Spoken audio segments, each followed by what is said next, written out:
Aujourd'hui, je vous propose de répondre à une question que l'on me pose très souvent, à savoir est-ce que je peux voler à l'étranger? La réponse est bien évidemment oui, et nous allons voir ensemble les conditions nécessaires. Au niveau du pilote, il vous faudra bien évidemment une licence en état de validité. Il faut savoir que la licence LAPL donne le privilège de se déplacer dans toute l'Union européenne dont la Suisse, alors que le PPL permet de se déplacer dans le monde entier. Il vous faudra bien évidemment un médical à jour, mais surtout le fameux FCL 55. Il faut déjà savoir qu'en dehors de la France, les communications radio sont réalisées exclusivement en anglais. Le FCL 55 est un examen de compétences linguistiques qui permet de démontrer que l'on possède un certain niveau d'anglais satisfaisant. C'est généralement un examen qui fait peur aux pilotes. Le résultat de l'examen est un niveau allant de 4 à 6, 6 étant le meilleur. Pour valider l'examen, il faut au minimum un niveau 4 qui sera valable 4 ans. J'aurai l'occasion de revenir dans une prochaine vidéo sur ce fameux examen de compétences linguistiques.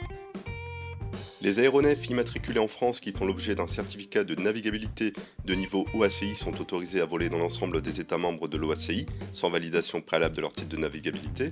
Les aéronefs sous marque Fox quelque chose qui font l'objet d'un laissez-passer AESA forme 20A sont autorisés à voler dans l'ensemble des États membres de l'AESA, sans autorisation préalable. Il existe cependant quelques cas particuliers.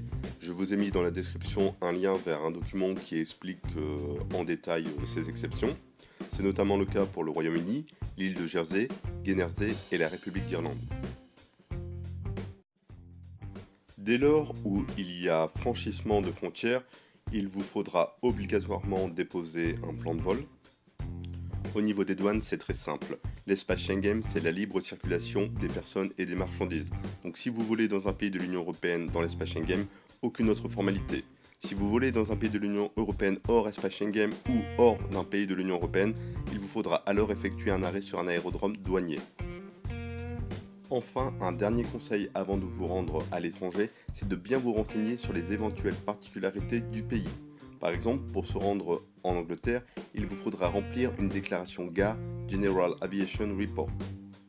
Pour terminer, je vous ai mis des liens vers des vidéos qui pourront vous être utiles pour préparer votre voyage. N'hésitez pas à poser des questions ou à intervenir dans les commentaires si vous souhaitez davantage d'informations. Et il ne me reste plus qu'à vous souhaiter un très bon vol à tous.